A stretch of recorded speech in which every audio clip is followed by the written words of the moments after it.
friends, welcome back. We have the final chapter of Little Legends: The Spell Thief, and let's get started. Chapter 13 is called A Homecoming. Time passed quickly, and before Nancy's vacation was over, it was time for him to return home. Once again, they all went up to look out point to Will sailing.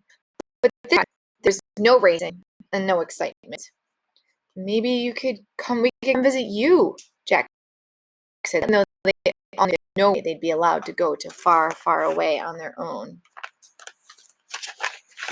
Or maybe you could have another vacation here, added Hansel and Gretel. Even eventually read that the ship. Everyone carried out to sea. Jack watched it as it got closer and closer. Then he gasped. He scooped up Betsy and sprinted down the path to the dock. "What's going on?" called Rapunzel.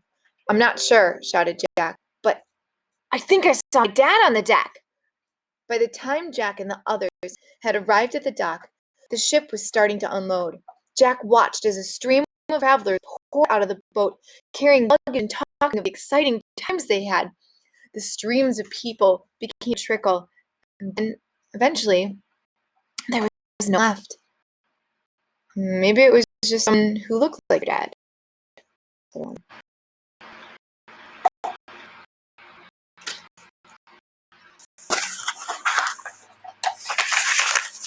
"Maybe," said Jack quietly, "but I could have sworn it was him."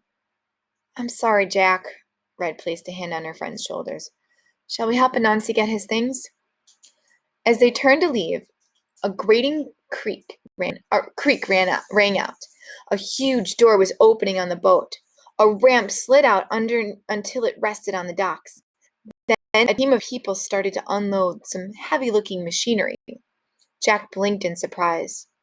There, right in front of him, helping another man heaving a huge drill down the dockside, was his father. "Dad!" he yelled as loud as he could, sprinting forward. "Dad!" "Dad!" shouted Anansi at the same time. Jack and Anansi shot a look over at each other and dead in their tracks.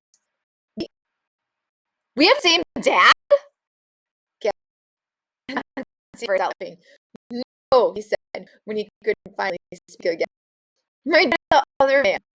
"Oh, yeah, of course," replied Jack. "I knew that all along. But what's he doing here? What are they both doing here?"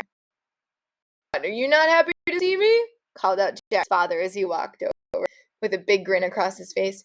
"Of course I am," said Jack. "I understand." "Let me tell you a story," replied his dad, smiling. "What now?" "Once upon a time," began Jack's father. "Well, about 3 months ago, one of the fairy tale kingdom's more accident-prone princes was heading out on a quest when he fell down a deep crack in the ground. Explored farther, it led onto a huge underground chamber, lined entirely with moonstone.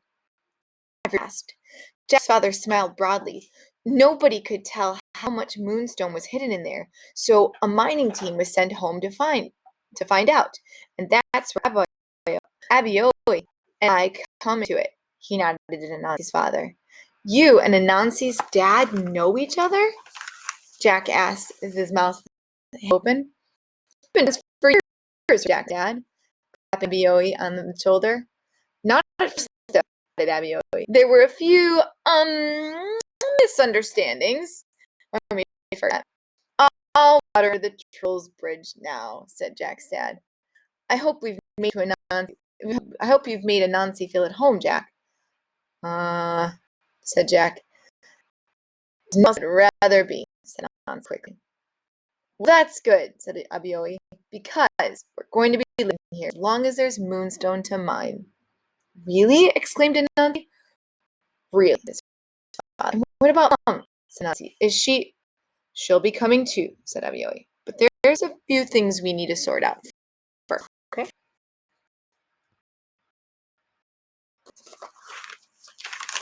Anansi nodded. "Anyway, we were at sea for nearly 3 months," said Jack's dad. "I'd like something to eat that isn't dried, smoked, or salted." "Who wants to go to Green Tops? My treat." Jack smiled at everyone as everyone chattered excitedly. His dad was here to say Anansi was moving to Tailtown. The world seemed perfect. Who knew what adventures lay ahead? The end. Friends, I hope you enjoyed this story, and we'll check back later and see what the next adventure that we're going to read together. Have a great day, friends. Bye-bye.